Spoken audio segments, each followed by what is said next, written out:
کراچی سمیت اگر کہہ لیں سندھ بھر میں تمام کام جو ہے وہ کھلے عام چل رہے ہیں۔ شیشہ کیفیز، جوا، چھالیا کا کاروبار، گٹکا، ماوا، اس کے علاوہ اگر بات کی جائے ڈانس پارٹیز، یہ تمام چیزیں جو ہیں وہ اس کراچی شہر جو کہ روشنیوں کا شہر کہلاتا ہے، اس میں کوئی نئی چیز نہیں ہے۔ اور D I G east doctor Farooq جو ہیں انہوں نے ڈنڈا اٹھا لیا۔ انہوں نے تمام سسٹم کو بند کرنے کے احکامات جاری کر دیے اور جو افسر بھی یہ کام کرے گا وہ اپنا بوریا بستر سمیٹ لے۔ السلام علیکم ناظرین، خبر کی اصل خبر کے ساتھ سمیر قریشی آپ کی خدمت میں حاضر ہے۔ کراچی سمیت اگر کہہ لیں سندھ بھر میں تمام کام جو ہے وہ کھلے عام چل رہے ہیں، لیکن جس میں اگر ہم بات کی جائے شیشہ کیفیز، جوا، چھالیا کا کاروبار، گٹکا، ماوا، اس کے علاوہ اگر بات کی جائے ڈانس پارٹیز، یہ تمام چیزیں جو ہیں وہ اس کراچی شہر جو کہ روشنیوں کا شہر کہلاتا ہے، اس میں کوئی نئی چیز نہیں ہے۔ لیکن کچھ چیزیں ایسی ہوتی ہیں جس میں کرتا کوئی اور ہے اور بھرتا کوئی اور ہے۔ یہی صورتحال ایسٹ زون میں نظر آتی تھی۔ میں نے تھی کا لفظ اس وجہ سے استعمال کیا کہ کل تک یہ چیز ایسٹ زون میں ہو رہی تھی اور اب یکدم گنگا الٹی بہنے لگی اور D I G east doctor Farooq جو ہیں انہوں نے ڈنڈا اٹھا لیا۔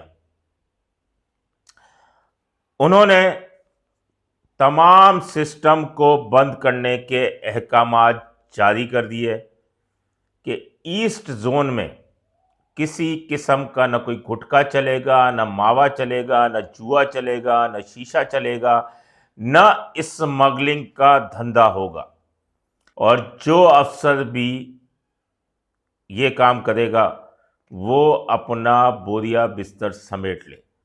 اور جرائم پہ کنٹرول کرنا بھی ان کی ذمہ داری ہے۔ اگر جرم پر کنٹرول نہیں ہوگا تو بھی فارغ ہوگا اور گھر جائے گا۔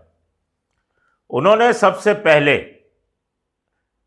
سسٹم جو چل رہا تھا، جس کے بارے میں آوازیں آ رہی تھی کہ یہ ڈی آئی جی کا سسٹم ہے، اسی کو فارغ کر دیا، اور تاکہ یہ جو ایک چیز پرسپشن تھا کہ ڈی آئی جی آفس سے تمام کام ہو رہا ہے، وہ تمام چیزیں جو ہیں وہ انہوں نے ان افسران کے تبادلے بھی کر دیے۔ 3 چوکی انچارج ہیں جن کی شکایات تھیں، ان کے خلاف بڑے پیمانے پر انکوائری شروع کروا دی ہے۔ ذرائع یہ بتاتے ہیں ہمارے کہ کولنگی، ایسٹ اور ملیر، یہ 3 ڈسٹرکٹ ہیں جو کہ ایسٹ زون میں آتے ہیں۔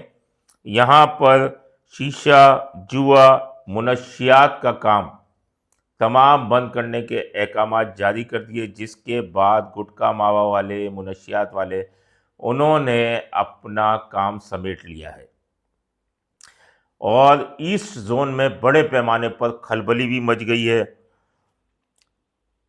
اب ڈی آئی جی اپنا کام کر چکے ہیں، انہوں نے اپنے انٹیلیجنس والوں کو بھی ان ضلعوں میں چھوڑ دیا ہے۔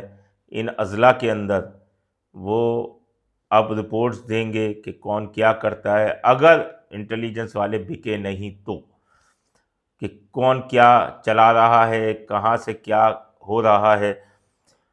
وہ سسٹم ہی پورا بند ہو گیا۔ لیکن بات یہ ہے کہ جس طرح سے سچل تھانہ ہے، سچل تھانے میں جو اسمگلنگ کا مبینہ طور پر بڑا دھندا چل رہا ہے، جہاں غیر ملکی سگریٹس، اس کے علاوہ صابن، ایرانی سامان اور دیگر سامان، جتنا بھی جو غیر ملکی اسمگل شدہ آ رہا ہے، جس کو محفوظ مقام تک پہنچانے کی ذمہ داری مبینہ طور پر پولیس اہلکاروں کی تھی، اور لاکھوں روپے اس سے